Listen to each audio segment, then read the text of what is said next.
Politics वाला, आओ राजनीति करें। मध्य प्रदेश की महिला स्वास्थ्य कार्यकर्ता इन दिनों सड़कों पर हैं। रक्षाबंधन अभी कुछ ही दिन पहले बीता है, लेकिन लाडली बहनें जिन्होंने अपने भैया की कलाई पर राखी बांधी है, वो आज सड़कों पर बैठी हुई हैं।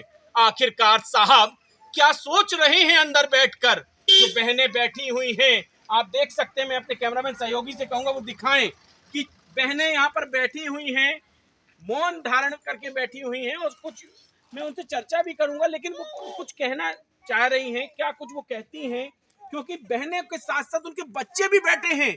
आखिरकार क्या गुनाह किया है उन्होंने?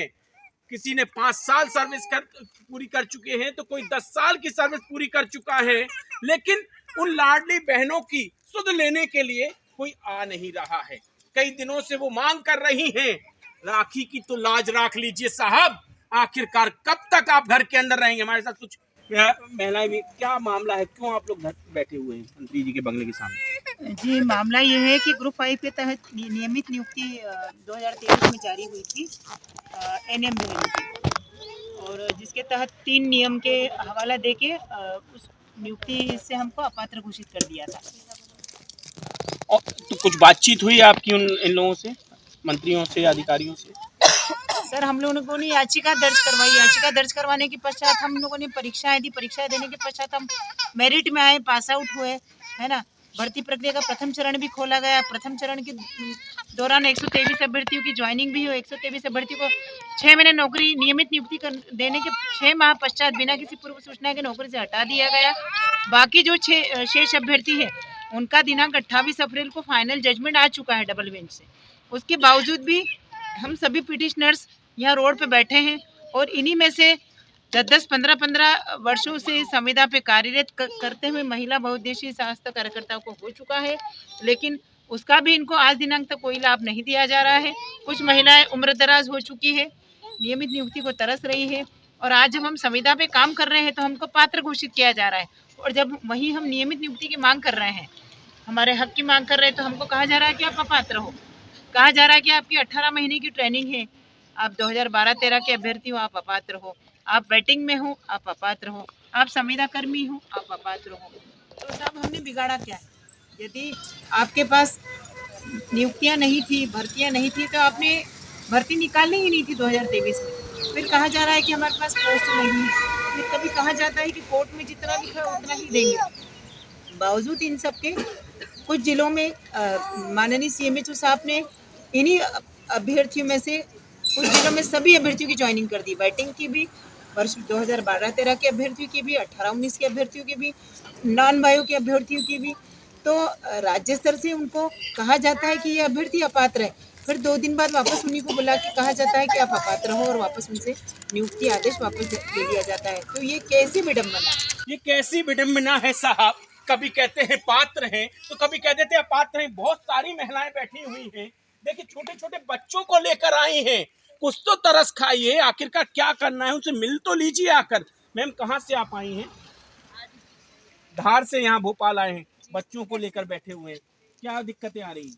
सर, हमको 12-13 के अभ्यर्थी हो, आपने ट्रेनिंग 2012-13 में की है, तो आप अपात्र हो, आप योग्य नहीं हो इस नौकरी के, ऐसा कहा जा रहा है। और भी महिलाएं, आप कहाँ से आई हैं? सर, मैं धार डिस्ट्रिक्ट से हूँ।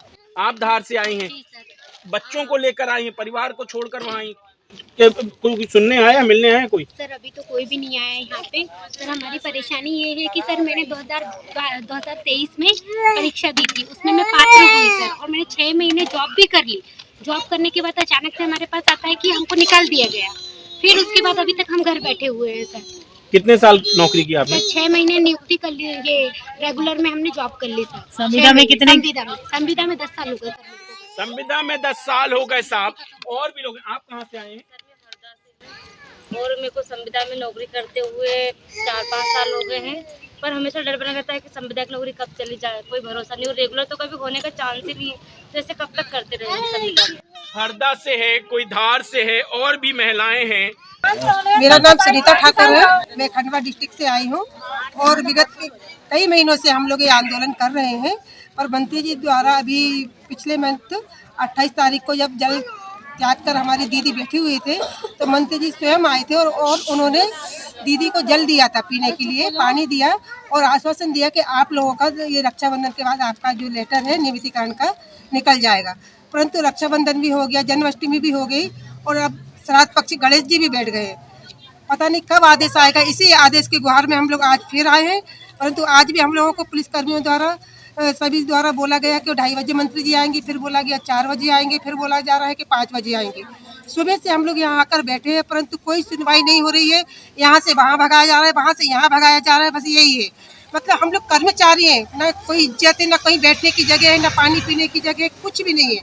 और अगर अगली बार हम लोग आश्वासन देते हैं, हम लोग मंत्री जी को बोलते हैं कि हम लोग 8 दिन का टाइम दे रहे हैं और अगर नहीं मानते तो भाई हम लोगों को जेल भरो आंदोलन करेंगे। हम लोग आप लोग हमें जेल में डाल दीजिए, जो भी होगा फिर हम लोग देख लेंगे। हम लोग बहुत परेशान हो चुके हैं, बहुत परेशान हो चुके हैं। मेरा यही कहना है कि यहाँ उनका कहना है कि हम लाडली बहनों के लिए सब कुछ कर रहे हैं। हमारी लाडली बहनों में हमारी ममता दीदी जब 9 दिन तक भूख अनशन में रही, उसके बावजूद आपने ही उनका अनशन खुलवाया और बोला कि हम आपको 15 दिन बाद भर्ती कर देंगे। उसके बावजूद हमारे मामा जी अपने बातों से पलट गए, उप स्वास्थ्य मंत्री जी पलट गए और अभी 1 महीने हो गए हैं, उन्होंने वो नहीं दिया। तो हम यही कहना चाहते हैं कि वो अपनी बात को याद रखते हुए हमें रक्षाबंधन का त्यौहार दें और हमको रेगुलर करें। आप कहाँ से आई मैम?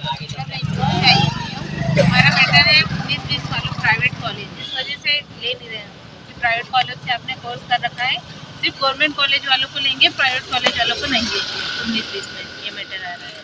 साहब, मैं दिखाना चाहूँगा, उस बहन की आंखों के आंसू देख लीजिए जो कह रही है कि मैं इतनी दूर से आई हूँ, अपने बच्चों को लेके आई हूँ। आखिरकार कब जागेंगे? कभी अतिथि शिक्षक आते हैं अपनी नियमिती की मांग करने को लेकर बच्चों के साथ, अब वो महिलाएं भी आ गई हैं। राखी के लाश तो रख लीजिए, आखिरकार कब इन बहनों की सुनवाई होगी? क्यों नहीं मिलने आ रहे हैं स्वास्थ्य मंत्री जो कि मध्य प्रदेश सरकार के उप मुख्यमंत्री हैं राजेंद्र शुक्ल? क्यों नहीं इन बहनों से मिल रहे हैं? राखियां तो तमाम बांध रहे हैं यहाँ मंचों पर जाकर। आखिरकार कब आएंगे इनसे मिलने के लिए और कब इनका नियमितीकरण होगा और कब इन महिलाओं को नौकरी मिलेगी? कैमरामैन शारिक के साथ रचित कटिल, पॉलिटिक्स वाला न्यूज, भोपाल।